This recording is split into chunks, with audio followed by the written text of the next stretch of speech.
If we look at Psalm 77, verse 14, it says that you are the God who works wonders, who have manifested your might among the peoples. Now, when you're praying, sometimes you are at loss for words. You're not alone in this. Having a conversation with God can be very challenging, especially because He's invisible.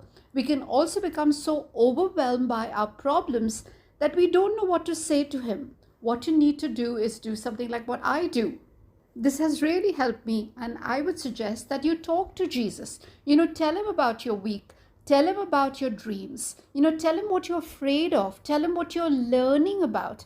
Tell Him about a decision you're facing. Tell Him what you're discouraged about. Tell Him what you need, His help with. You can also tell Him about, what you need His forgiveness for. You can tell Him how He's blessed you. You can tell Him what you love about Him. The most important thing to remember about prayer is that it is a relationship with God. It's more important to say something to Him than to rack your brains thinking of the perfect words. If you're looking for a good way to start your prayer, however, this verse provides a great answer. By beginning your prayer in this manner, you not only give God the praise He is due, you also remind yourself that He can work miracles in your life.